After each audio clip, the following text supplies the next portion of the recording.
विष्णुपदाय कृष्णप्रेष्ठाय भूतले श्रीमते भक्तिवेदांत स्वामिन्नीति नामिने नमस्ते सरस्वते देवे गौरवाणी प्रचारिणे निर्विशेष शून्यवादी पाश्चात्य देशतारिणे जय श्री कृष्ण चैतन्य प्रभु नित्यानंद श्री अद्वैत गदाधर श्रीवासादि गौर भक्त वृंद हरे कृष्णा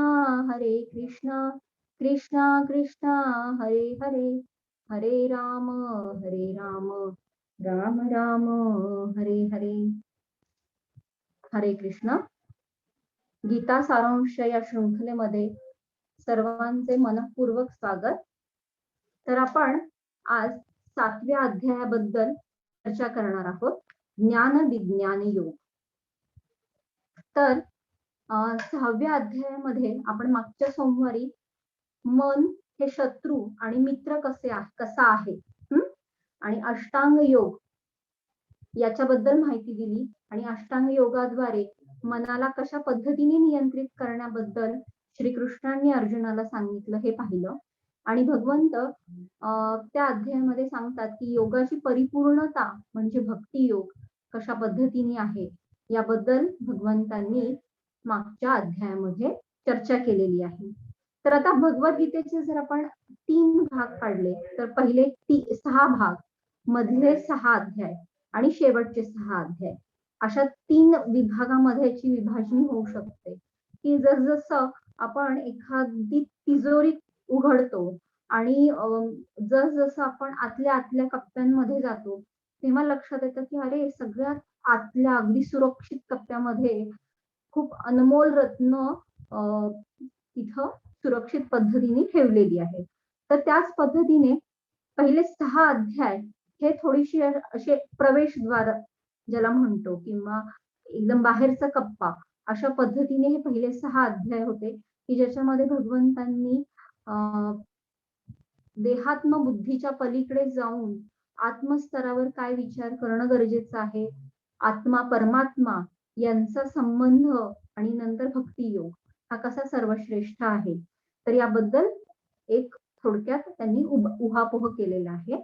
आणि आता 7व्या अध्यायामध्ये ते अजून गुह्य ज्ञान देतात की जसं आपण एखाद्या मित्राशी आपण बोलतो आणि लक्षात येतं की अरे हा मित्र खूप विश्वासू आहे, तसं आपण त्याला आपण आपल्याबद्दल खूप असं काय म्हणतो आपण पर्सनल किंवा व्यक्तिगत गोष्टी पण सांगत जातो. तर तशा पद्धतीने भगवद्गीतेचं ज्ञान हे अशा पद्धतीने किंवा ही चर्चा अशा पद्धतीने हळूहळू खूप अशी सखोल होत गेलेली आहे.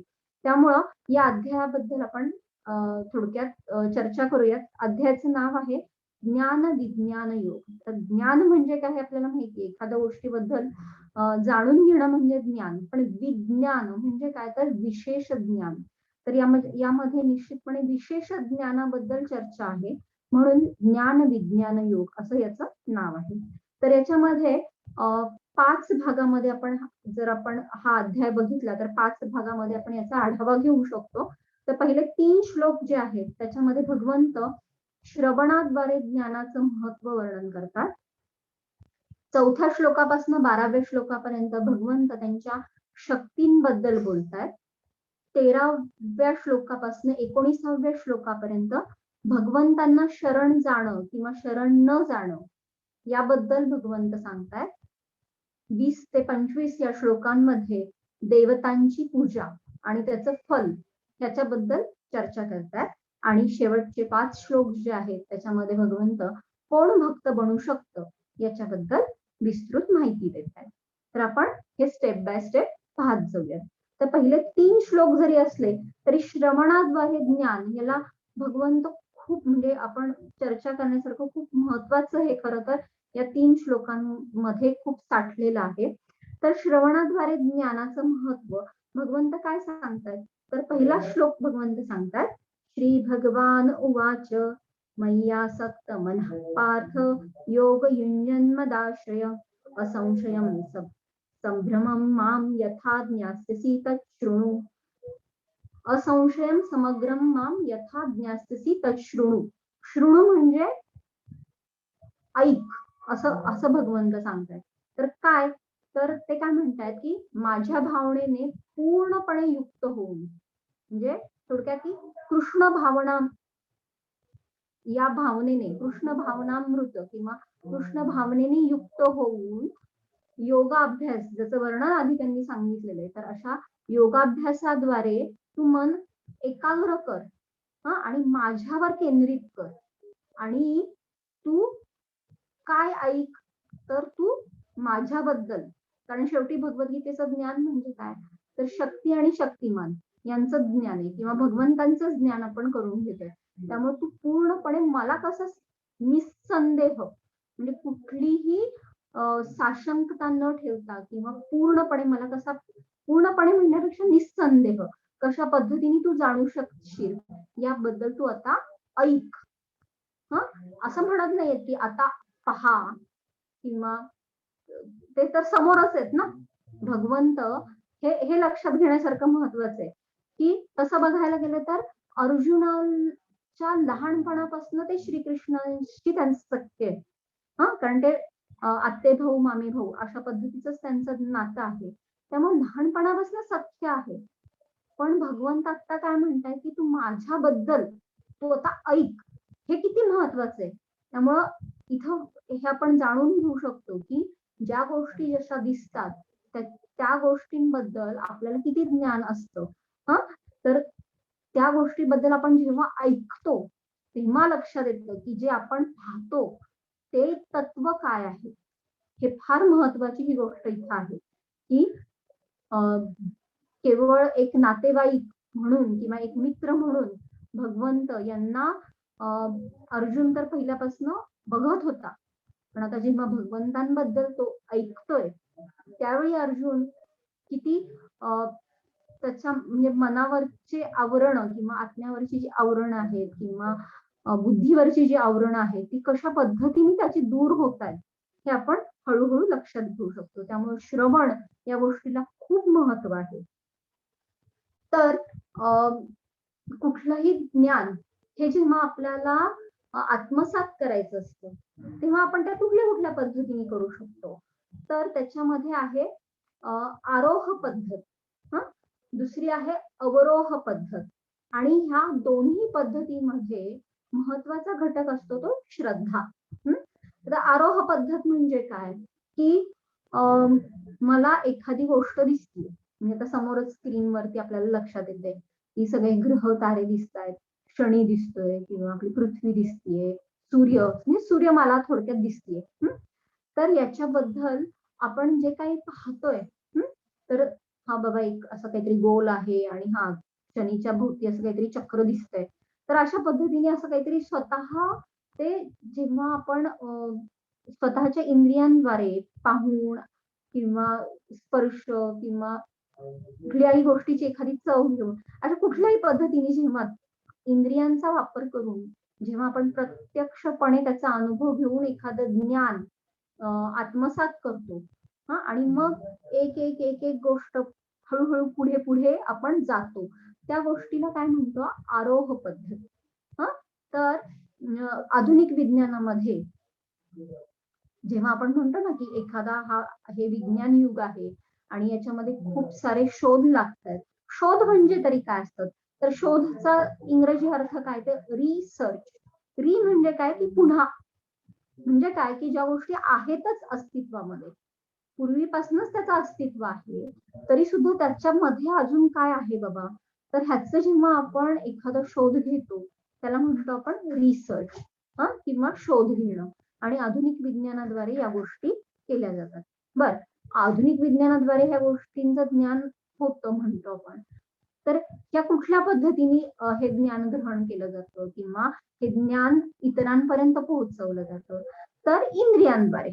बरोबर, म्हणजे काय, तर एखादी गोष्ट आपण कानाने ऐकतो किंवा एखादी गोष्ट आपण एखाद्या गोष्टीचं चव घेतो, म्हणजे साखर आपण जेव्हा चव घेतो तेव्हा आपण इतरांना सांगू शकतो की बाबा साखर ही गोड असते, किंवा आपण स्वतःही जाणू शकतो की साखर गोड असते म्हणून, किंवा साखर आणि गुळ यांतला मधुरपणा किंवा गोडपणा ह्याच्यामधला जो काही फरक आहे तो आपण स्वतः प्रत्यक्ष अनुभव घेऊन घेऊ शकतो. तर ह्या विज्ञानांमधले पण जे काही शोध आहेत ते इंद्रियांद्वारे केलेले आहेत. हा, तर त्यामुळं काय आहे की इंद्रियांमुळं हे शोध घेतले जातात. त्यामुळं हे शोध त्याला काहीतरी मर्यादा आहेत, बरोबर, मर्यादा आहेत किंवा त्याच्यामध्ये काही दोष आहेत हे निश्चित. म्हणजे जर मला माझे डोळे आहेत, बरोबर, आणि मला लांबचं इतरांची जी आयसाईट आहे किंवा दृष्टी आहे ती कदाचित नसेल तेवढी, तर मला चष्म्याचा वापर करावा लागतो किंवा कुठल्याही साधनाचा वापर करावा लागतो, कॉन्टॅक्ट लेन्स म्हणा. तर थोडक्यात काय की माझ्या इंद्रियांची दुर्बलता, नेत्रांच्या नेत्रेंद्रियाची दुर्बलता ही मला माहितीये. तर त्या दृष्टीने मी चष्म्यासारख्या साधनाचा वापर करते. तर अशाच पद्धतीने ह्या गोष्टी ह्या प्रत्येकाच्या इंद्रियांवरती अवलंबून आहे. त्यामुळं इंद्रियांद्वारे जे काही आपण ज्ञान ग्रहण करणार आहोत ते प्रत्येकाच्या मर्यादेनुसार राहणार आहे. ज्याला आपण म्हणतो ना सब्जेक्टिव्ह. सब्जेक्टिव्ह म्हणजे त्या मनुष्याला किंवा त्या सायन्सला जेवढं काही त्याच्या मर्यादेमध्ये समजतंय तर तेवढ्याच मर्यादेपर्यंतच हे ज्ञान आपण या पद्धतीने ग्रहण करू शकतो. तर आपण आता भगवद्गीतेचा जो अभ्यास करतोय तर त्याच्यामध्ये आपण मन, आत्मा, परमात्मा, ईश्वर ह्या सगळ्या गोष्टींचा उहापोह करतो. तर आत्मा, परमात्मा किंवा ईश्वर हे काही भौतिक आहेत का किंवा या जगातले आहेत का, तर निश्चित नाही. तर हे भौतिकतेच्या पलीकडे आहे. म्हणजे देह, शरीर, मन यांच्या पलीकडच्या या गोष्टी आहेत. तर मग हे इंद्रिय तर भौतिक आहे, बरोबर, इंद्रिय त्यानुसार बनलेली आहेत. तर या गोष्टींनी आपण ज्या गोष्टी भौतिकतेच्या पलीकडे आहेत त्याचं कसं काय बरं ज्ञान ग्रहण करू शकतो, तर निश्चितपणे नाही. तर म्हणून ही जी पद्धत आहे आरोह पद्धत, म्हणजे मला जे काही समजलंय ते मग हळूहळू आपण इतरांच्या पण अनुभवाचा उपयोग करत करत करत असं ज्ञान जेव्हा घेत जातो तेव्हा त्याला इंद्रियांच्या मर्यादा राहतात निश्चितपणे आणि त्या सदोष किंवा मर्यादित असतात हे आपल्याला लक्षात यायला हवं. तर आता अजून ह्याचं थोडस डिटेलमध्ये जर घेतलं तर थोडक्यात काय की आपण डोळे जर बघितले तर काहीतरी प्रकाश असेल तरच आपल्याला एखाद्या गोष्टीचं ज्ञान होतं. नाहीतर अंधारामध्ये एखादा दोरा असेल तर तो आपल्याला सापासारखा वाटू शकतो आणि त्याच्यामुळं आपल्याला भीती निर्माण होऊ शकते. किंवा एखादी गोष्ट खूप दूरवर आहे तर ती गोष्ट आपल्याला अशा साध्या डोळ्यांनी दिसत नाही, बरोबर.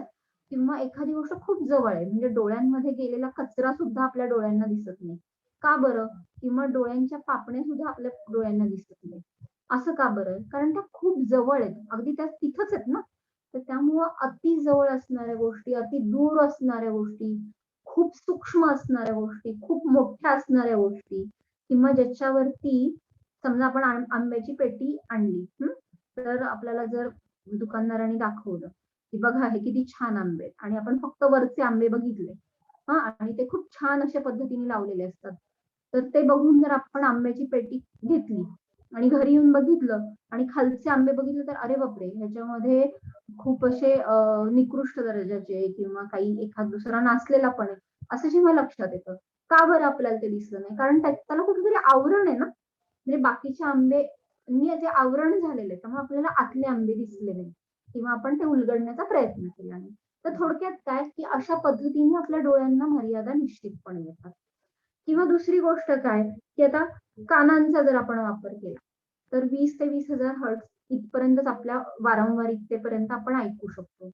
कुत्रे मात्र भूकंप होणार असेल तर त्याची वारंवारता त्यांना लक्षात येते किंवा इव्हन कुत्र्यांना नाकाचं जे आपण गंधज्ञान म्हणतो ते आपल्यापेक्षा कितीतरी पटीने जास्त असतं. म्हणून तर पोलिसांमध्ये कुत्र्यांचा वापर केला जातो एखाद्या चोराचा माग घेण्यासाठी किंवा गुन्हेगाराचा तपास लावण्यासाठी.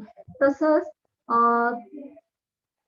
स्पर्श हे ज्ञानेंद्रिय किंवा त्वचा हे ज्ञानेंद्रिय जर घेतलं तर आता खूप साऱ्या असं बर्फामध्ये आपण हात घालून असं खूप वेळ ठेवलेले आहात तर एक प्रकारे बधीरपणा आलेला असतो आणि जर आपण पटकन एखाद्या नॉर्मल टेम्परेचरच्या म्हणजे साध्या पाण्यात जरी हात घातला तरी ते साधं पाणी सुद्धा आपल्याला थोडंसं गरम वाटतं. खरं तर ते नसतं पण आपण आधी थंड स्पर्श केलेला असतो म्हणून तो आपल्याला थोडासा आभास होतो किंवा थोडस काय म्हणतो आपण की प्रत्यक्ष ज्ञान आपल्याला होऊ शकत नाही. किंवा जेव्हा आता कोविडच्याच काळामध्ये बऱ्याच जणांनी अनुभव घेतलाय की तोंडाची चव गेलेली आहे बाबा, किंवा एखादी गोष्ट खूप खारट लागतीये किंवा एखादी गोष्ट खूप कडू लागतीये, अशा पद्धतीचा आपण जिभेचा पण अनुभव बऱ्याच जणांनी घेतलेला आहे. किंवा आजारपणामध्ये सगळ्याच गोष्टी बेचव लागतात, किंवा तोंड आलं असेल तर थोडीशी गोष्ट सुद्धा तिखट लागते. तर थोडक्यात काय की हे जे इंद्रिय आहेत त्या इंद्रियांना काहीतरी सीमा आहे.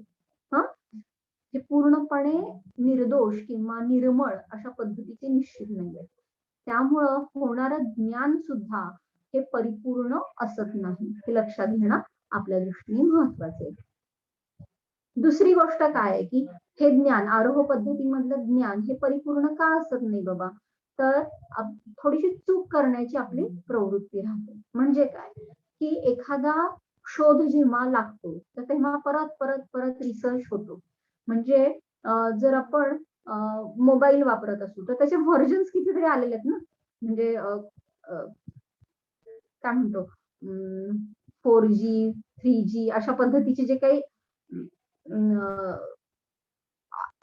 शोध लागत जातात ते एकापेक्षा एक सरस अशा पद्धतीने ते लागत जातात. आणि मग त्याच्यामध्येच लक्षात येतं की अरे जुन्यापेक्षा हे जास्त अजून चांगल्या पद्धतीने आपण प्रेझेंट करतोय. तर याच्यामध्ये आपण दुसरी स्टेप सांगितली की याच्यामध्ये माफी कधीच मागितली जात नाही. असं म्हणत नाही की बाबा पूर्वी आम्ही काहीतरी चुकीचं सांगितलं आणि आता ते आम्ही माघार घेतोय आणि आता हे नवीन आहे, अशा पद्धतीने नाही सांगत. ते कसे म्हणतात, अभी ये क्रीम पहले से बेहतरीन हो गई है, अशा पद्धतीने ऍड असतात, बरोबर ना, की पहले से 10 गुना ज्यादा आपको अभी स्किन पे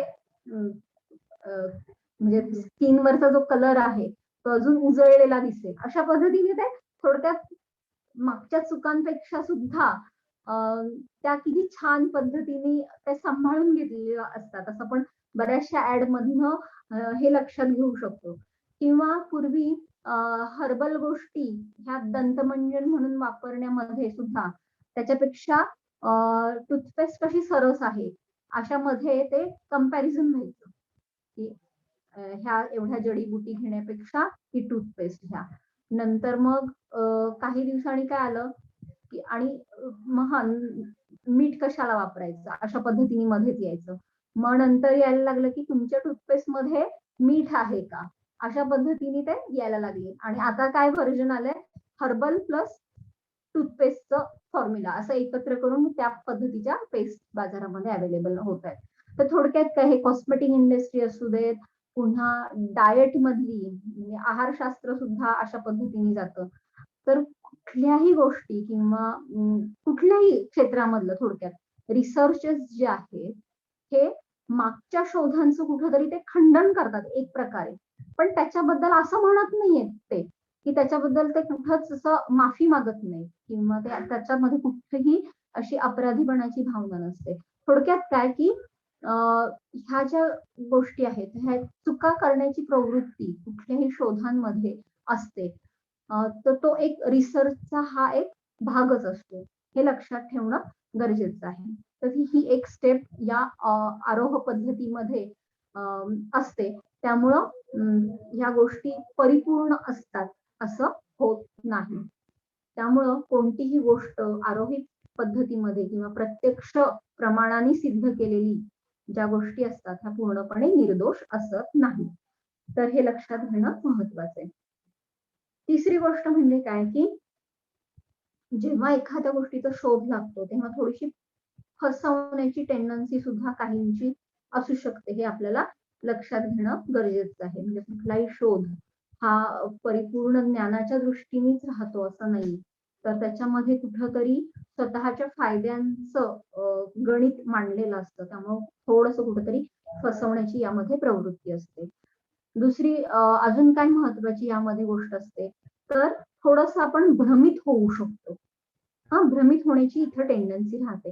आता इथे एक छानसा डायग्राम दिसते आपल्याला, तर त्याच्यामध्ये जर आपण पाहिलं तर एक साईडनी चेहरा एक दिसतोय, बरोबर? आणि जर तोच दुसऱ्या अँगलनी पाहिला तर तो असा समोरून दिसतोय, बरोबर? तर हा नक्की काय आहे? तर हे थोडंसं आपल्याला कन्फ्युजिंग आहे ना? तर अशाच पद्धतीने WhatsAppवरती बऱ्याचशा गोष्टी आपण पाहिलेल्या आहेत किंवा बऱ्याच जणांनी पाहिल्या असतील नसतील. तर म्हणजे एखाद्या इमेजकडे पाहत राहा.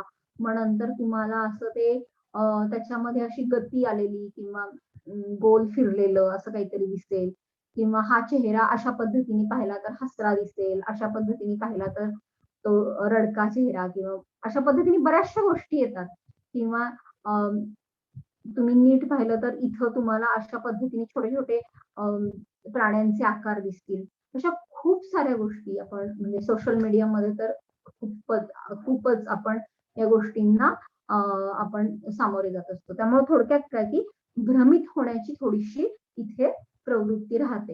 हां, तर त्यामुळं हे जे आरोह पद्धतीचं ज्ञान आहे, ज्याला आपण प्रत्यक्ष प्रमाण म्हणतो, की ही गोष्ट मला सिद्ध करून दाखव, असं जेव्हा आपण म्हणतो आणि प्रत्येक गोष्टीला पुरावा मागतो, तर त्या गोष्टी ह्या एवढ्या पद्धतींमध्ये बसल्यामुळं ह्या परिपूर्ण असू शकत नाही. त्यामुळे आरोह पद्धतीचं ज्ञान घेणं हे महत्वाचं जरी असलं तरी सुद्धा ते परिपूर्ण किंवा पूर्णपणे दोषमुक्त असत नाही, हे लक्षात घेणं गरजेचं आहे.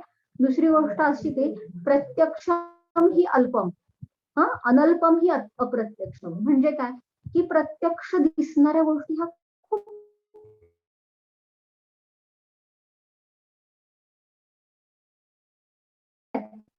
कमी आहे. आणि अनल्प खूप मोठा आहे. तो किती तर 1/3 पार्ट दिसतो. त्याचा 2/3 भाग हा खाली असतो. असं जसं असतं तसंच या जगातलं ज्ञान हे सुद्धा प्रत्यक्ष दिसणारं ज्ञान हे खरंच खूप कमी आहे. आणि अप्रत्यक्ष ज्ञान ह्याचं मर्यादा किंवा ह्या खूप म्हणजे आपल्या आकलनाच्या पण पलीकडे खूप आहे या गोष्टी. त्यामुळं या आरोह पद्धतीच्या ज्ञानाला निश्चितपणे मर्यादा आहेत. बरं, आता हे ज्ञानेंद्रियांचं आपण पाहिलं. सगळ्यात महत्वाचं इंद्रिय, ज्ञानेंद्रिय कुठलं आहे? तर 6वं इंद्रिय म्हणजे मन. म्हणजे एखादी गोष्ट आपल्याला जरी जशी दिसत असेल, तरी सुद्धा मनाच्या ज्या काही पूर्वग्रह दूषित असतात ना, काही कल्पना असतात किंवा स्वतःच काहीतरी ग्रह केलेले असतात गोष्टीबद्दल. त्यामुळे दिसताना ही ती गोष्ट अजून जसं वाटतं तशी आपण पाहतो किंवा तशीच तर त्यामुळं निश्चितपणे आपण हे जरी महत्वाचं असलं तरी आपण पूर्णपणे त्याच्यावर विसंबून राहणं हे चुकीचं आहे. बरं, मग ह्याच्यासाठी दुसरी पद्धत कुठली तर अवरोह पद्धत. अवरोह पद्धत म्हणजे काय? वरून खाली येणारी पद्धत. म्हणजेच काय? तर एखादी गोष्ट ही मूळ उगमापासून, मूळ उगम कोण आहे? तर भगवंत. तर त्यांच्यापासनं हळू झिरपून खाली गुरु शिष्य परंपरा किंवा आपण मागच्या वेळेस 4 परंपरा पाहिलेल्या आहेत. तर त्यांच्याद्वारे आलेल्या ज्या परंपराद्वारे हे जे ज्ञान आहे, हे मात्र परिपूर्ण किंवा निर्दोष असं असतं. कारण प्रत्यक्ष भगवंत आणि प्रत्यक्ष भगवंतांचे जे अवतार आहेत, त्यांच्यामध्ये कोणताही दोष असत नाही. त्यामुळं मूळ उगम हाच इतका शुद्ध आहे. तर त्यामुळे ते पुढं झिरपत आलेलं सगळं ज्ञान हे सुद्धा तितकंच शुद्ध, निर्दोष, निर्मळ अशा पद्धतीचं असतं. त्यामुळं हे अवरोह पद्धतीचं ज्ञान ज्याला आपण आप्तोपदेश असं म्हणतो किंवा शब्द प्रमाण, शब्द हे ज्ञान ग्रहण करण्याचं फार मोठं साधन आहे. तर आप्तोपदेश, गुरु शिष्य परंपरा ह्या खूप महत्वाची ही या पद्धतीमध्ये आहे. जर आपण एखादं इमारतीचं उदाहरण घेतलं, तर इमारतीच्या तळमजल्यावर राहणारा, फर्स्ट फ्लोअरवर राहणारा आणि सगळ्यात टॉप फ्लोअरवरती राहणारा, असं जर आपण एखादे कोणी असं बाहेर बघतंय असं जर आपण गृहीत धरलं, तर समजा एक छोटंसं पाणी, पावसाचं पाणी वाढलेलं दिसतंय. तर तळमजल्याच्या ह्याचं दृष्टिकोनामध्ये काय असेल, की बाबा पावसाचं पाणी येतंय, त्यामुळे आता थोडंसं तळं साचलंय, थोडंसं होऊन जाईल बरं. म्हणजे सुकून जाईल पाणी थोडासा पाऊस कमी झाल्यानंतर. हळूहळू जेव्हा आपण वरच्या फ्लोअरवरती जातो तेव्हा टॉप फ्लोअरवरचा मनुष्य काय म्हणतो, अरे बापरे, पावसाचं पाणी नाहीये इथं, तर धरणामधनं पाणी सोडलेलं आहे, धरणामधनं विसर्ग केलेला आहे, त्यामुळं पुराची शक्यता आहे. त्यामुळे आपण अलर्ट करणं खालच्या मजल्यावरच्या लोकांना गरजेचं आहे. तर हे का शक्य झालं, तर वरच्या फ्लोअरवरती त्याला संपूर्ण त्याची ती दृष्टी दिसलेली आहे की बाबा हे नक्की काय परिस्थिती आहे. तर त्यामुळं हे लक्षात घेणं गरजेचं आहे की ज्या व्यक्तीला एखाद्या गोष्टीचं समग्र ज्ञान आहे, त्या समग्र ज्ञान असलेल्या आप्ताकडून, त्या ज्ञानी व्यक्तीकडून जेव्हा आपण एखाद्या विषयाचं ज्ञान घेतो, आकलन करतो, तेव्हा मात्र ते ज्ञान हे परिपूर्ण असतं. हा, आणि याच्यामध्ये काय महत्वाचं आहे की तो आप्त किंवा तो व्यक्ती हा अधिकृत किंवा तो तितकाच निर्मळ असणं गरजेचं आहे, किंवा तितक्या सात्विक वृत्तीचा असं असणं गरजेचं आहे. त्यालाच आपण आप्त म्हणतो ना.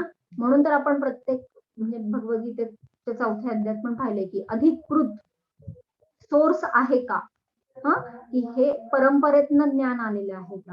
ह्या सगळ्या गोष्टी आपण का बरं एवढं स्ट्रेस देतो, परंपरा, अधिकृतता. तर ह्या गोष्टी खूप महत्वाच्या आहेत, कारण तो सोर्स व्यवस्थित असणं खूप गरजेचं राहतं. तर या सगळ्या गोष्टींमध्ये आपल्याला विश्वास हा गोष्ट किंवा श्रद्धा ही गोष्ट किती महत्वाची राहते. तर आपण इथे 4 असे फोटोग्राफ्स दिलेले आहेत. तर आपण एखाद्या हॉस्पिटलमध्ये ऍज अ पेशंट म्हणून जेव्हा जातो तेव्हा त्या डॉक्टरांनी जे काही निदान केलेलं आहे किंवा ते डॉक्टर जे काही सर्जरी करतील, ते डॉक्टर जे काही निदान करतील, ते डॉक्टर जे काही गोळ्या देतील, आपण ते पूर्ण विश्वासानं ते घेत असतो आणि आपलं जीवन त्या डॉक्टरांच्या हवाली करतो की तुम्ही पहा, मला यातलं काही कळत नाही. आपण त्या डॉक्टरांवरती विसंबून राहतो, कारण आपल्याला विश्वास असतो की नाही, हे डॉक्टर आपल्यासाठी जे काही निर्णय घेतील ते योग्यच असतील. ठीक आहे. किंवा आपण एखाद्या ब्युटी पार्लर मध्ये जातो किंवा पुरुष लोक जे एखाद्या सलून मध्ये जातात, तेव्हा ते विश्वासाने जातात ना की बाबा जे काही म्हणजे केस कापायला सांगितले तर ते हा जो मनुष्य आहे हा ते व्यवस्थितच कापणार आहे. अशा पूर्ण विश्वासाने आपण तिथे जातो. किंवा आपण एखादा प्रवास करायचा आहे, मला इथून मुंबईला जायचं समजा किंवा दिल्लीला जायचं, तर ट्रेन मध्ये बसायचंय किंवा एखाद्या बस मध्ये बसायचंय, तर आपण असं बघत नाही ना की बाबा ह्या माणसाने ड्रायव्हिंगचं ट्रेनिंग योग्य पद्धतीने घेतलंय ना, ह्याचं लायसन्स व्हॅलिड आहे ना, मग ह्याला ड्रायव्हिंग येतंय ना, असं काही आपण विचार करतो का? नाही करत. आपण पूर्णपणे विश्वासाने जातो की हा मनुष्य किंवा ही गाडी मला हव्या त्या डेस्टिनेशन पर्यंत किंवा त्या स्टेशन पर्यंत व्यवस्थित पोहोचवणार आहे. या आत्मविश्वासाने आपण कुठल्याही क्षेत्रातल्या त्या अधिकृत सोर्सेसकडे जात असतो. तर हे आपल्यासाठी महत्वाचं आहे. तर आपण व्यवहारामध्ये सुद्धा एवढ्या गोष्टींवरती विश्वास ठेवतो, कारण आपल्याला माहिती असतं की हे योग्य आहे. अदरवाईज इथे सुद्धा जर आपण कुठेतरी शंका किंवा प्रत्यक्ष ज्ञानच, हा मला हे प्रूफ द्या, ते पुरावा द्या, असं जर मागत गेलो तर अक्षरशः म्हणजे आपलीच स्वतःची दयनीय अवस्था होईल. बरोबर ना.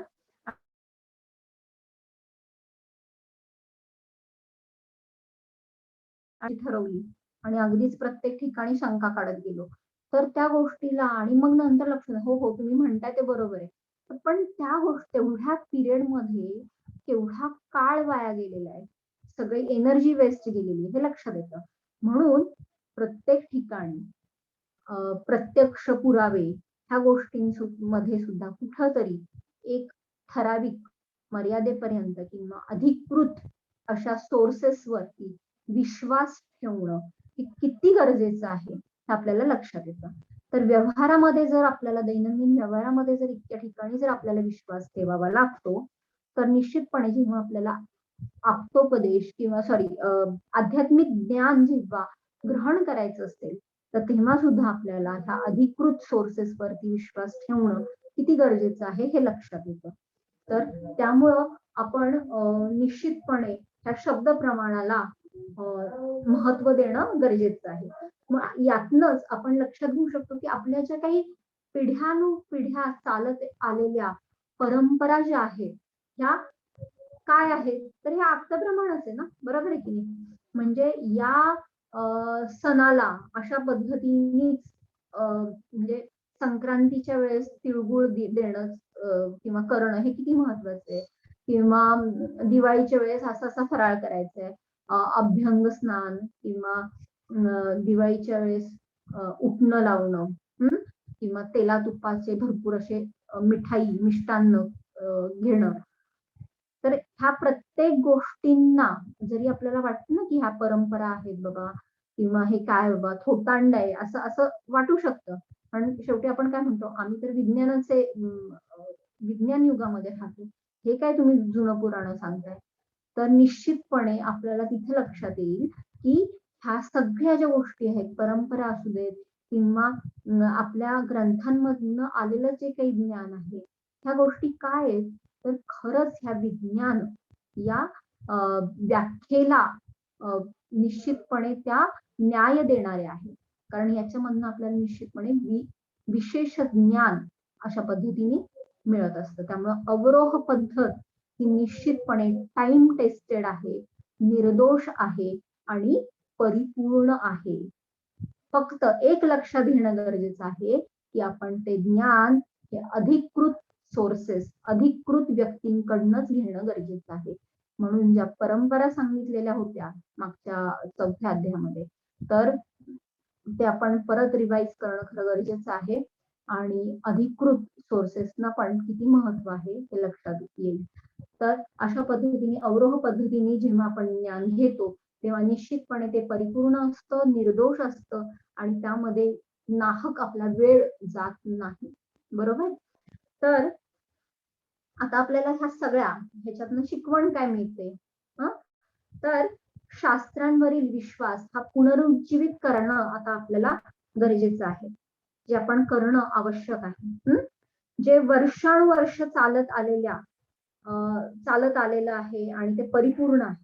परंतु काही गैरवर्तन किंवा काही शोषक वृत्तींमुळं तो जो शास्त्रांवरील विश्वास आहे तो कुठंतरी आपल्याला लक्षात येतं की विज्ञानाच्या नावाखाली म्हणा किंवा सोफिस्टिकेटेड लाईफस्टाईलच्या नावाखाली म्हणा, तर हा कुठंतरी हा विश्वास आपला ढासळवला गेलेला आहे.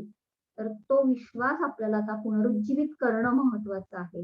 तर आपण निश्चितपणे हा शास्त्रांवरील विश्वास हा पुनरुज्जीवित करूयात आणि एका परिपूर्ण ज्ञानाच्या या परिपूर्ण ज्ञान हे निश्चितपणे ग्रहण करूयात.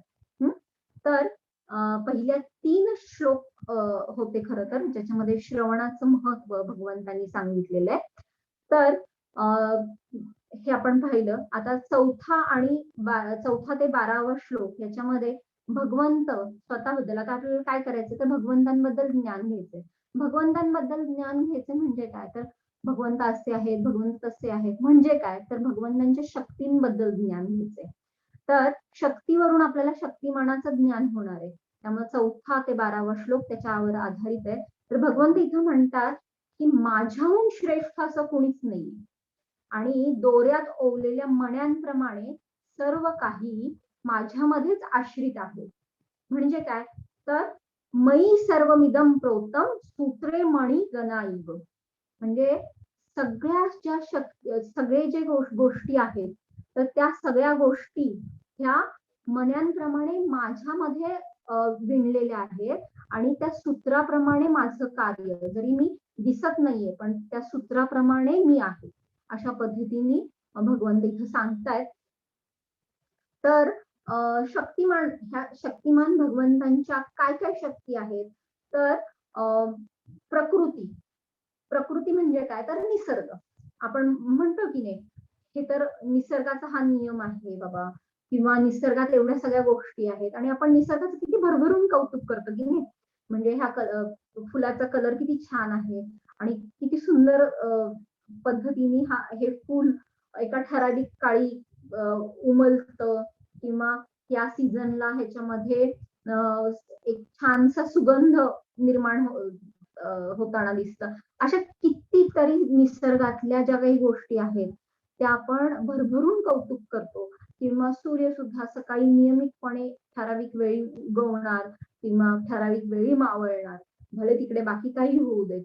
परंतु ह्या ज्या निसर्गाचे जे चक्र आहे किंवा गतिमानता आहे, तर तिथे कुठंच असा असं वाटत नाही की सुसूत्रपणा नाहीये बाबा, असं कधीच होत नाही. तर एक कुठंतरी तो रिदम असतो. हं, तर ह्याचं निश्चितपणे आपण कौतुक करतो. हं, तर आता आपण निसर्गाचं कौतुक करतो. पण हा निसर्ग बनवला कोणी? हे पण जाणणं गरजेचं आहे. त्यामुळं सर्व कारणांचं कारण जे आहे, हे भगवंतच आहेत. त्यामुळं निसर्ग, ज्याला प्रकृती म्हणतात, तर ही प्रकृती जी आहे, ही भगवंतांच्या अधीन आहे आणि भगवंत एका सूत्राप्रमाणे कार्यरत आहेत आणि ह्या सगळ्या गोष्टी भगवंतांच्या या सूत्रामध्ये एका मणी कसे ओवलेले असतात, तर त्याप्रमाणे ते ओवलेले आहेत. हं, आणि आता ही प्रकृती म्हणजे काय किंवा निसर्ग म्हणजे काय, तर प्रत्येक गोष्ट ही पांचभौतिक आहे असं भगवंत सांगतायत.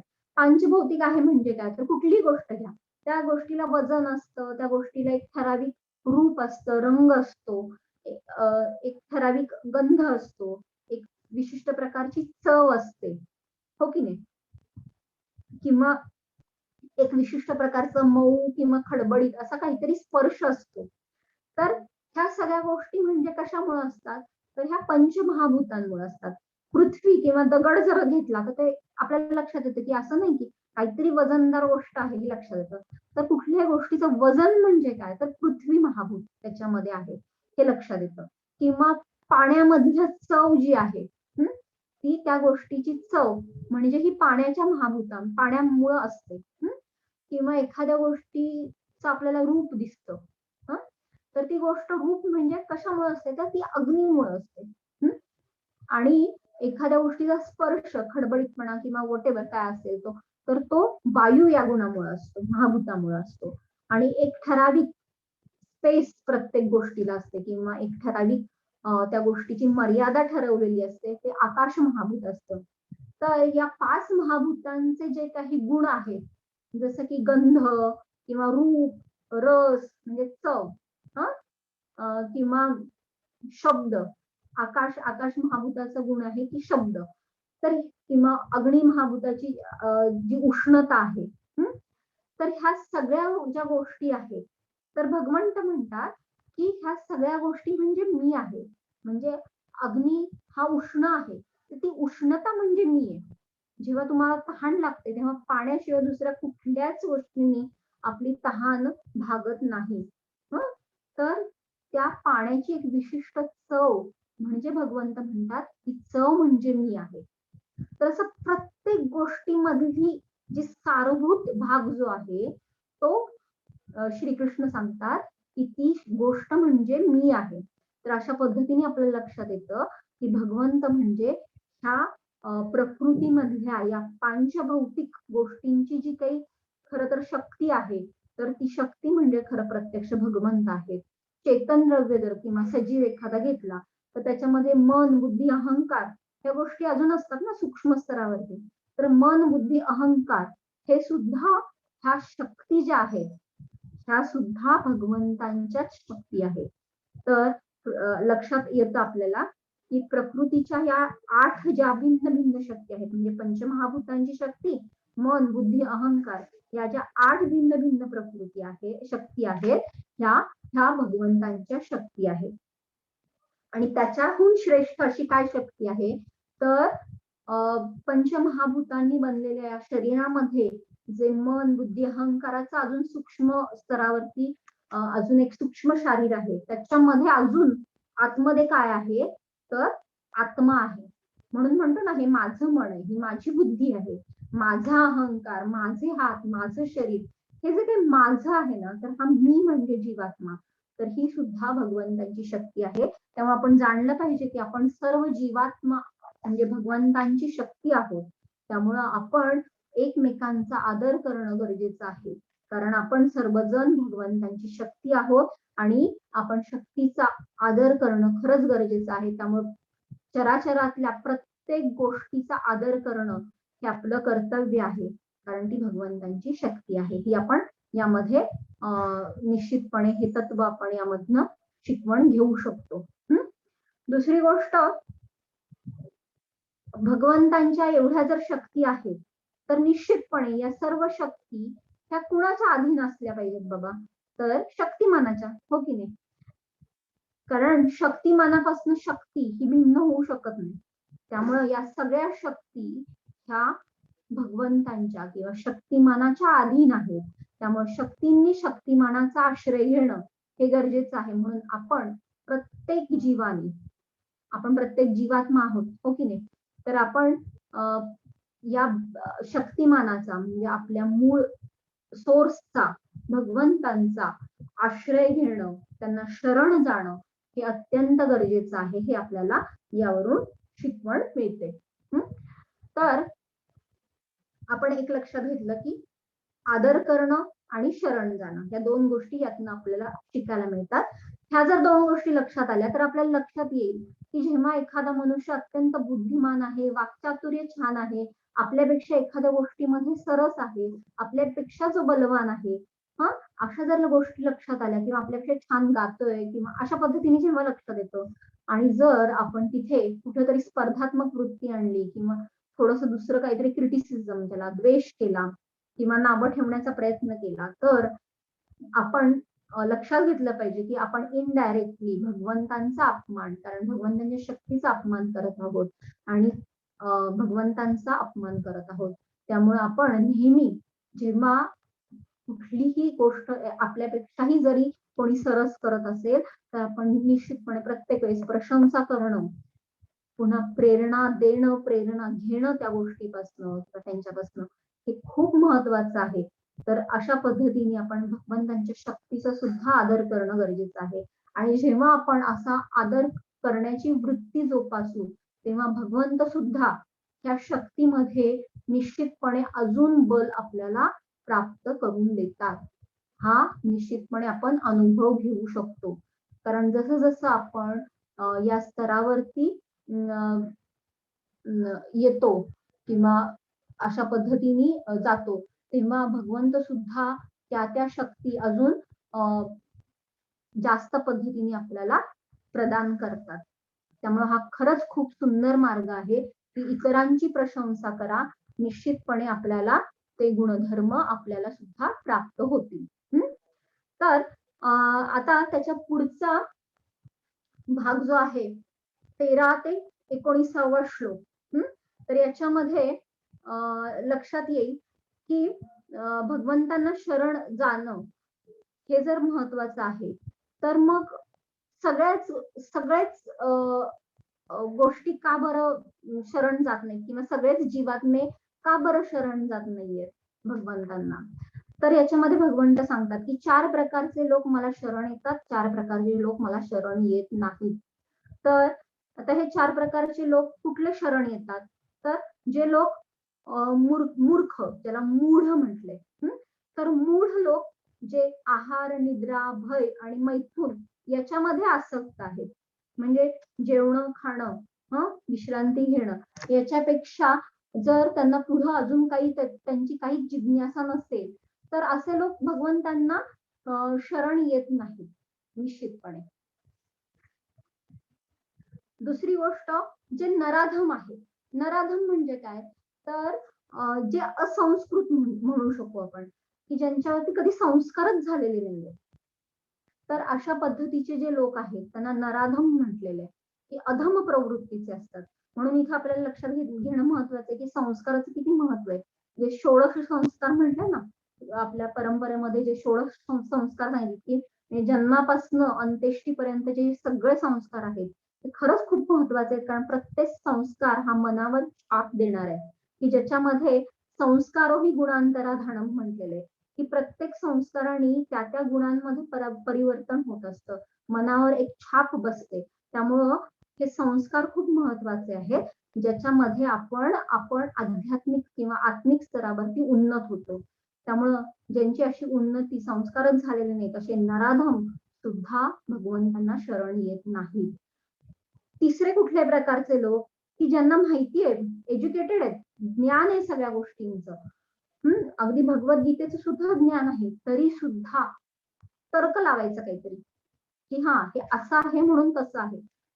पण कुठल्याही स्टेजला किंवा कुठल्याही स्तरावरती भगवंतांना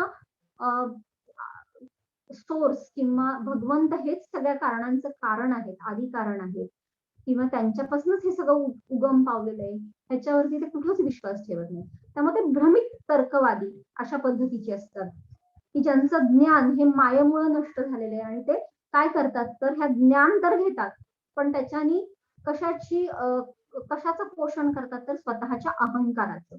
तर असे जे भ्रमित तर्कवादी आहेत ते सुद्धा 4 प्रकारचे लोक भगवंतांना शरण जात नाहीत. आणि चौथं म्हणजे नास्तिकवादी किंवा जे आसुरी प्रवृत्तीचे आहेत, की जिथं थोडासा द्वेष असतो किंवा भगवंतांना मानतच नाही. तर असे जे नास्तिकवादी आहेत तर ते सुद्धा भगवंतांना शरण येत नाही. तर अशा 4 प्रकारचे लोक भगवंतांना शरण येत नाहीत हे आपण पाहिलं. तर आपण यातनं काय शिकवण घेऊ शकतो, की जर आपल्याला अध्यात्मासाठी जर वेळ नसेल तर याचा अर्थ असा आहे की आपण कुठेतरी आपल्याला स्लो डाऊन करणं गरजेचं आहे. कारण भगवंतांना एवढं अपेक्षित नाहीये की बाबा तुम्ही एक ठराविक काहीतरी काम त्यांनी दिलेलं आहे आपल्या जीवनासाठी, त्याच्यापेक्षा आपण स्वतःला खूप असं ऑक्युपाय केलंय किंवा खूप व्यस्त ठेवलेलं आहे. तर कुठंतरी त्या स्टेजला आपल्याला स्लो डाऊन होणं गरजेचं आहे. आपली गती कुठेतरी मंद करणं गरजेचं आहे आणि खरं ज्ञान काय आहे इकडं वळणं गरजेचं आहे. आणि हे तपासून पाहायला गेलं पाहिजे की आपण दैवी किंवा आसुरी शक्तीमध्ये आपण आपल्यामध्ये कुठलीही शक्ती कार्यरत आहे. कारण पूर्वी कसं देव आणि असुर हे वेगवेगळ्या ग्रहांवरती राहत होते, पण सध्याच्या काळामध्ये देव आणि असुर हे एकाच आपल्या शरीरामध्ये, म्हणून तर मनामध्ये येत असतात ना, कधी चांगले विचार येतात, कधी वाईट विचार येतात. कुठल्या भावामध्ये आपण सक्रिय आहोत, कुठं आपण नास्तिकवादाकडे तर नाही ना जाते किंवा या 4 लोकांच्या दृष्टीने आपण विचार करत नाहीये ना, तर हे नेहमी आपण तपासून पाहणं गरजेचं आहे. आता कुठल्या 4 प्रकारचे लोक भगवंतांना शरण येतात हे आपण पाहूयात. तर त्याच्यामध्ये अर्थार्थी, जिज्ञासू आणि ज्ञानी हे 4 प्रकारचे लोक भगवंतांना शरण जातात. अर्थ म्हणजे काय तर स्ट्रेस्ड आउट, की खूप साऱ्या गोष्टींचा स्ट्रेस आहे किंवा चिंता आहे. आता कोविडच्या काळामध्ये जर नेटवरती सर्फिंग जर बघितलं, त्याचा स्टॅटिस्टिकल डेटा पण सांगितला जातो की सगळ्यात जास्त सर्च कशामध्ये केलं गेलं लोकांकडनं तर आध्यात्मिकता, स्पिरिच्युअलिटी किंवा आध्यात्मिकतेची चौकशी या कोविडच्या या 2 वर्षाच्या, 1.5-2 वर्षाच्या ज्या काळामध्ये सगळ्यात जास्त सर्फिंग झालेलं आहे. तर कारण ती परिस्थितीच तशी आहे ना, स्ट्रेस्ड आउट आहे की काय होणार आहे माहिती नाही. तर ही अशा स्टेजला आपण भगवंतांचा आश्रय घेतो. दुसरं आहे अर्थार्थी, म्हणजे काय की ज्यांना अर्थार्जन करायचंय किंवा नाव कमवायचे, असं काहीतरी एखादी अभिलाषा आहे. उदाहरणार्थ आपण ध्रुव महाराजांचं उदाहरण पाहू शकतो की ज्याच्यामध्ये त्यांना त्यांच्या सावत्र आईकडनं अपमान झालेला असतो आणि मग आपल्या वडिलांपेक्षा सुद्धा खूप मोठं साम्राज्य त्यांना मिळवायचं असतं, म्हणून ते स्वतःच्या आईकडे जातात. मग त्यांची आई म्हणते की भगवंतांकडे जा आणि असं तुला जंगलात भेटतील आणि मग तिथून पुढे ते जंगलात जातात. नंतर नारद मुनी गुरु म्हणून भेटतात आणि खऱ्या अर्थानं त्यांना भगवंत भेटून त्यांचं खरं ज्ञान त्यांना होतं. तर अशा पद्धतीने ऍक्च्युअल त्यांची इच्छा काय असते तर मला साम्राज्य मिळवायचं. तर अशा पद्धतीने सुद्धा ते भगवंतांकडं त्या दृष्टीने शरण गेलेले. नंतर तिसरं काय तर जिज्ञासू, की प्रत्येकाला असतं ना एक कुठेतरी बुद्धीची सुद्धा तृष्णा भागवणं गरजेचं राहतं प्रत्येक वेळेस. तर अशा वेळेस मग ह्याच्यामध्ये काय, मग ते कसं आहे, असं जिज्ञासा असते ना प्रत्येक गोष्टीची. तर अशा पद्धतीने मग मी कोण आहे, मग माझे आई वडील, मग त्यांचं मग कशी सुरुवात झाली असेल ह्या सृष्टीच्या, अशा पद्धतीने जेव्हा आपण जिज्ञासा एखाद्या गोष्टीच्या मुळापर्यंत जाण्याचा प्रयत्न करतो, तर अशा पद्धतीचे जिज्ञासू लोक सुद्धा मुभगवंतांना शरण जातात. आणि चौथं आहे ते ज्ञानी, की ज्यांना परिपूर्ण ज्ञान आहे, म्हणजे जन्मोजन्मीच्या पुण्यकर्मांमुळं किंवा ज्यांना असं परिपूर्ण ज्ञान आप्तप्रमाणामुळे म्हणा किंवा त्यांच्या पूर्वजन्माच्या सुकृतीमुळं झालेला आहे. तर असे लोक भक्त म्हणून निश्चितपणे भगवंतांना शरण जातात आणि भगवंत सांगतात की हे जे ज्ञानी लोक आहेत, तर ते ही जी चौथी कॅटेगरी आहे कारण ते पूर्ण ज्ञानी असतात आणि ते नित्य भगवत भक्तीमध्ये युक्त असतात, तर ते सर्वोत्तम आहेत. कारण त्यांना भगवंत प्रिय असतात आणि ते भगवंतांना प्रिय असतात. त्यामुळे इथे निर्वाज्य प्रेम ज्याला म्हणतो ना, तर तशा पद्धतीने त्यांच्यामध्ये पाहायला मिळतं. त्यामुळे या 4 प्रकारच्या लोकांमध्ये सुद्धा परिपूर्ण ज्ञानी असलेले जे लोक आहेत, तर ती सर्वोच्च स्तर आपण म्हणू शकतो. तर आपण हे लक्षात घेतलं की कुठल्या 4 प्रकारचे लोक भगवंतांना शरण जातात आणि कुठल्या 4 प्रकारचे लोक भगवंतांना शरण जात नाहीत. तर भगवंत इथं स्वतः सांगतायत की अनेक जन्म मृत्यूनंतर खर तर वास्तविक ज्ञान झाल्यानंतर जेव्हा एखादा सर्व कारणांचं कारण म्हणून मी आहे हे जेव्हा समजतं आणि मला जेव्हा एखादा कोणी शरण येतो तेव्हा तो भक्त किंवा असा महात्मा मला खूप प्रिय आहे आणि असा महात्मा अतिशय दुर्लभ आहे असं भगवंत स्वतः सांगतायत. तर निश्चितपणे आपण सुद्धा भगवत गीतेच्या या ज्ञानाच्या यज्ञामध्ये सहभागी झालेला आहात. त्यामुळे निश्चित तुम्हा सगळेजण तुम्ही सर्वजण हे अतिशय महान असे दुर्लभ जीव आहात हे निश्चितपणे जाणून घेणं गरजेचं आहे आणि निश्चितपणे तुमची सेवा करण्याची मला इथं संधी उपलब्ध होत आहे. तर आपण या सगळ्या गोष्टींमधनं एक शिकवण काय घेऊ शकतो की आपली इच्छा असो नसो, कारण शेवटी आहेच ना की आपलं मन आहे ना, मन आणि शत्रू कधी असतं कधी मित्र असतं. त्यामुळे कधी इच्छा असते कधी नसते. तर कुठल्याही स्थितीमध्ये आपण भगवंतांना शरण जाणं हे फार महत्वाचं आहे. भगवंतांच्या या सुंदर पदकमलांचा खूप सुंदर असे पाय दाखवलेले आहेत, तर अशा पदकमलांचा नित्य आश्रय घेणं कुठल्याही परिस्थितीमध्ये अत्यंत गरजेचं आहे. ही आपल्याला निश्चितपणे याच्यातनं शिकवण मिळते. तर आता हे लक्षात घेतलं की भगवंतांना शरण जाणं गरजेचं आहे.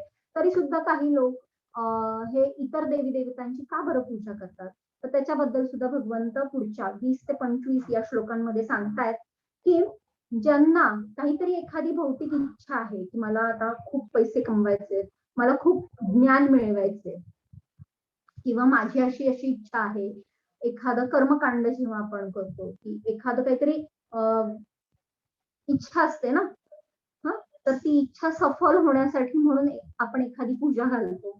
तर अशा पद्धतीने जेव्हा आपण एखादी गोष्ट करतो तेव्हा भगवंत सांगतात की असे जे लोक आहेत ते देवतांची पूजा करतात. तर का बरं पूजा करतात, तर कारण खूप साऱ्या इच्छा असतात, मला हे करायचं, मला हे मिळवायचं, मला ते मिळवायचं आणि मग ते कुठं जायचं त्याची तितकीशी बुद्धिमत्ता किंवा तितकंसं ज्ञान नसतं. थोडक्यात आपल्याला एवढं माहिती असतं की ह्याची अधिष्ठात्री ही देवता आहे, मग तिच्याकडे गेल्यानंतर आपल्याला ह्या गोष्टी निश्चितपणे मिळणार आहेत एवढंच आपल्याला ज्ञान असतं. तर निश्चितपणे आपल्याला त्या गोष्टी निश्चितपणे मिळतात, त्याच्याबद्दल वाद नाही. पण देवी देवता जर घेतल्या तर लक्षात येतं की हा देवी देवता म्हणजे काय आहे. तर एखाद्या सरकार जेव्हा स्थापन होतं तेव्हा मंत्रीपद असतात की नाही, तर सर्वोच्च स्तरावरती एखादा कोणीतरी असतो आणि त्यांचे मंत्रीपद असतात वेगवेगळे. तसंच हे मंत्री आहेत, मंत्रीगण आहेत, भगवंतांचे हे मंत्रीगण आहेत आणि प्रत्येकाला एक डिपार्टमेंट वाटून दिलेलं आहे. त्यामुळं देवी देवतांकडे जरी गेलो तरी आपल्याला निश्चितपणे आपल्या इच्छा पूर्ण होणार आहेत, पण त्याचा लाभ जो आहे तो मात्र सीमित आहे. लिमिटेड ऑफर म्हणतो ना, लिमिटेड कुठपर्यंत, तर भौतिक अस्तित्व आहे तोपर्यंत, तर तिथपर्यंतच आपल्याला तो लाभ मिळणार आहे. टेम्पररी लाभ आहे, तात्पुरता आहे. फार तर काय होईल, तर त्या देवतांच्या ज्या ग्रह लोकांची आहे तिथं प्राप्ती होईल. म्हणजे शनीचा उपासक आहे शनी ग्रहावरती किंवा ब्रह्माचा उपासक आहे ब्रह्मलोकामध्ये. तर अशा पद्धतीने त्या ग्रह लोकामध्ये आपल्याला निश्चितपणे आपल्याला तिथे जाण्याची संधी उपलब्ध होते. परंतु देवी देवतांची सुद्धा काहीतरी आयुर्मान ठरलेलं आहे, त्यामुळे ते सुद्धा तात्पुरतं किंवा काही ठराविक काळासाठी आहे, हे आपल्याला लक्षात घेणं गरजेचं आहे. तर मग भगवंतांना कोण शरण जातो हे भगवंत सांगतात. भगवंत काय म्हणतात की ज्यांना कमी ज्ञान आहे ते लोक इतर देवी देवतांची उपासना करतात आणि मग मर्यादितच लाभ ते स्वीकार करतात. परंतु जे लोक माझी उपासना करतात किंवा माझे जे भक्त आहेत तर ते मात्र माझ्या परमधामासाठी परमधामाची प्राप्ती करतात. तर माझ्या परमधामाची प्राप्ती करतात म्हणजेच काय तर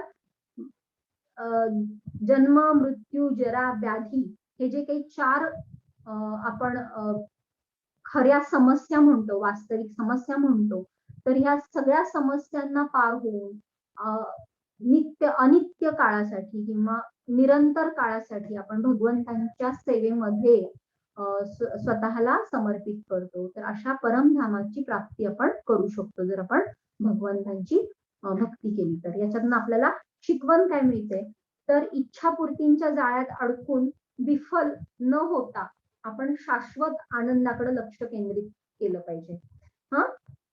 की त्यामुळं काय होईल की आपल्याला भगवंतांच्या सेवेद्वारे आपण त्या शाश्वत आनंदाचं लक्ष प्राप्त करू शकतो. तर आपल्याला ही महत्वाची शिकवण यातनं मिळते.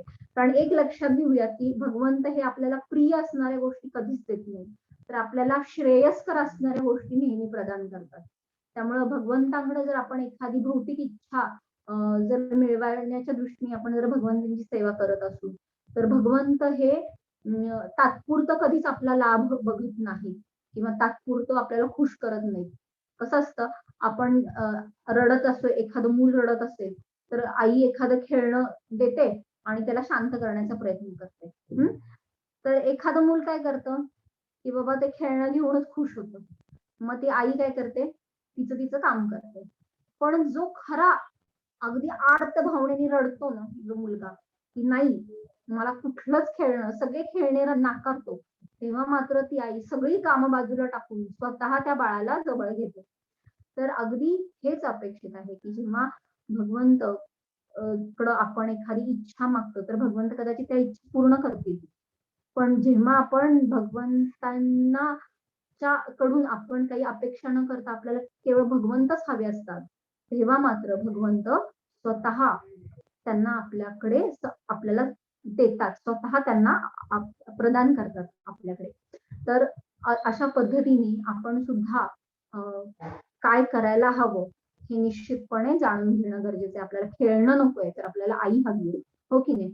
तर याच दृष्टीने आपण भगवंतांकडे पाहणं गरजेचं आहे. तर पुढचा जो भाग आहे, शेवटचे जे 5 श्लोक आहेत, तर त्याच्यामध्ये भगवंतांनी सांगितलंय की कोण भक्त बनू शकतो. 26 ते 30 श्लोक. तर भगवंत म्हणतात की ज्यांनी या जन्मी किंवा पूर्वजन्मी पुण्य कर्म केलेली आहे आणि ज्यांची पापकर्म पूर्णपणे नष्ट झालेली आहे आणि जे द्वंद्वरूपी मोहातून मुक्त झालेले आहेत असे लोक भक्त बनू शकतात. तर आपण जीवनातली प्रत्येक गोष्ट जर बघितली तर लक्षात येतं की ती प्रत्येक अवस्था ही भ्रमित करणारी आहे. कारण प्रत्येक गोष्ट आपण इच्छा द्वेष या द्वंद्वातूनच आपण जात असतो. म्हणजे काय की मला गुलाबजाम खूप आवडतात, ही एक गोष्ट झाली. कदाचित इतरांना त्याबद्दल तिटकारा असू शकतो किंवा मला गुलाबजाम आवडतात, मला कारला आवडत नाही. म्हणजे इच्छा आहे आणि द्वेष पण आहे. एखाद्या गोष्टीबद्दल द्वेष आहे, एखाद्या गोष्टीबद्दल इच्छा आहे. बर, आता ही गोष्ट आहे, उद्या जर मला ताप आला आणि मला आवडतात म्हणून छानशी डिश गुलाबजामची जर कोणी सर्व केली तर लक्षात येईल तर मी त्या गुलाबजामाकडे एक गुलाबजाम पण खाऊ शकणार नाही. ते तर राहायला बाजूला, मला त्या पाहण्याची सुद्धा इच्छा होणार नाही. बरोबर, हा अनुभव आपण सगळ्यांनी घेतलेला आहे. तर आजारपण असेल तर आपल्याला जी गोष्ट आवडते खूप जवळची असते त्याच्याबद्दल सुद्धा द्वेष असतो. तर ही गोष्ट साधी आजारपणातली एखाद्या जेवणाबद्दल किंवा एखाद्या पदार्थाबद्दल सांगितली. तसंच हीच गोष्ट ही नातेसंबंधांमधली पण असते. म्हणजे आज माझी मैत्रीण खूप छान आहे, उद्या उठून तिच्याबद्दलच खूप सारा तिरस्कार येणं किंवा काही काळापुरता तिरस्कार वाटणं किंवा भावाभावांमध्ये द्वेष उत्पन्न होणं किंवा पती पत्नींमध्ये द्वेष उत्पन्न होणं, ते रिलेशनशिप मध्ये सुद्धा इच्छा आणि द्वेष ह्या द्वंद्वामधनं जात असतात. किंवा कधी कधी असं वाटतं की ही गोष्ट नाहीये छान, पण उद्या उठून लक्षात येतं की अरे नाही, हीच गोष्ट माझ्यासाठी श्रेयस्कर आहे, आणि मग त्या गोष्टीची इच्छा होते. तर अशा सगळ्या गोष्टी म्हणजे ड्युॲलिटी ज्याला म्हणतो ना, द्वंद्व, तर अशा भ्रम निर्माण करणाऱ्या गोष्टींनी आपण सतत आवृत्त होतो. तर त्यामुळं आपण भक्त बनण्यामध्ये हा एक थोडासा अडथळा निर्माण होतो. त्यामुळे भगवंत म्हणतात की ज्यांनी मला पूर्णपणे जाणलेलं आहे, हा, तर हे असे लोक कर्म कर्म किंवा विकर्म, जे आपण पूर्वी पाहिलेलं की कर्म म्हणजे काय, विकर्म म्हणजे काय, तर ह्याच्या पलीकडे जाऊन अकर्म किंवा कृष्ण भावना भाविक कर्मांमध्ये व्यस्त असतात. ते लोक असे इच्छा आणि द्वेष या द्वंद्वाच्या पलीकडे जातात आणि पूर्णपणे द्वंद्वरूपी मोहातनं मुक्त होतात. आणि असे लोक माझी भक्ती करतात किंवा भक्त म्हणून भक्त बनू शकतात, माझे भक्त बनू शकतात. तर याच्यातनं आपल्याला एक शिकवण मिळते की आता ठीक आहे, काही आपल्या इच्छा असू देत नसू देत, भूतकाळ काय होता किंवा झालं गेलं, आपण किती वेळ वाया घालवला, काही असू देत, तर आता आपण पूर्वीचं किंवा भूतकाळ आपण पूर्णपणे तिथं स्टॉप केलं पाहिजे, विसरला पाहिजे. आणि आता आपण आत्ता समजले ना आपल्याला की बाबा हे ज्ञान भगवंतांच्या विषयी आहे, तर आपण त्या ज्ञानाला आता आपण ते ज्ञान ग्रहण करून भगवंतांना आता आपण शरण गेलं पाहिजे. आहे त्या अवस्थेत आपण भगवंतांना शरण जाणं आत्ताच्या क्षणापासून, की आपल्याला याच्यातनं मोठी शिकवण मिळू शकते. त्यामुळे आता निश्चितपणे आपण असा प्रण करूयात की आता या महिन्यामध्ये जन्माष्टमी येत आहे, तर निश्चितपणे सर्वांनी सुरुवात तर केलेलीच आहे, पण तरी सुद्धा अजून दृढ निश्चयाने सुरुवात करूयात की आपण आता भगवंतांना शरण जाणं ही स्टेप आपण आता निश्चितपणे घेऊयात. आणि इतरांना पण प्रेरणा देऊयात की जे काही भूतकाळात घडलं ते घडून गेलं तर त्याचा विचार करायचा नाही, तर जिथे आहोत तिथून सुरुवात करूयात आणि निश्चितपणे भगवंतांना शरण जाऊन एक छान भक्त होण्याचा प्रयत्न करूयात. तर ही शिकवण आपण घेऊया आणि अशा पद्धतीने आपण ज्ञान विज्ञान योग या अध्यायाची आता आपण थोडक्यात उहापोह केलेला आहे, ज्याच्यामध्ये मी थोडक्यात एक रिकॅप घेते की याच्यामध्ये आपण काय काय पाहिलं. तर श्रवणाद्वारे ज्ञानाचं महत्व कसं आहे, ज्याच्यामध्ये आरोह अवरोह पद्धत, नंतर भगवंतांच्या शक्ती कुठल्या आहेत, भगवंत कसे शक्तिमान आहेत, आणि ह्या भगवंतांच्या शक्तींनी शक्तिमान भगवंतांचा आश्रय घेणं महत्वाचं आहे, हे पाहिलं. त्याच्यानंतर हे असताना सुद्धा भगवंतांना शरण जाणं किंवा शरण न जाणं ही कुठल्या 4 पद्धतीचे लोक करतात, अशा 4 जणांच्या कॅटेगरीज पाहिल्या. त्याच्यानंतर इतर देवतांची पूजा केल्यानंतर आपल्याला काय त्याचे फलित किंवा फळ मिळतं आणि त्याचं तात्पुरतं स्वरूप कसं असतं, आणि शेवटी कोण भक्त बनू शकतो, तर याच्याबद्दल आपण थोडक्यात चर्चा केली आहे. तर याच्याबद्दल कोणाला काही शंका असेल तर निश्चितपणे विचारा, नाहीतर मग आपण थांबूयात. खूप खूप धन्यवाद. हरे कृष्ण.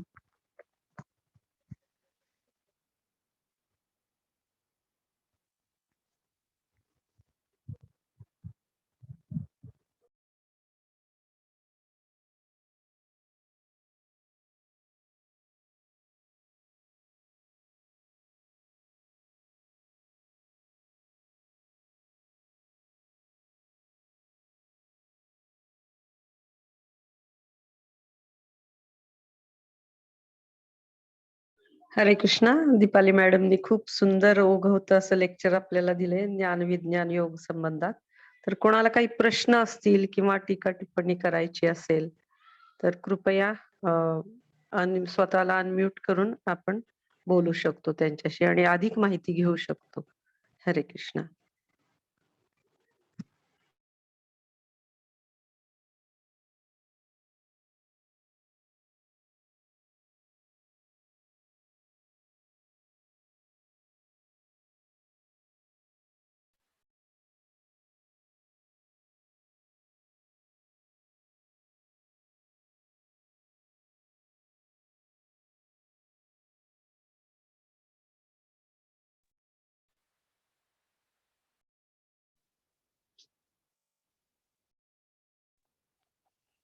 कॅन्सल करायचे मला.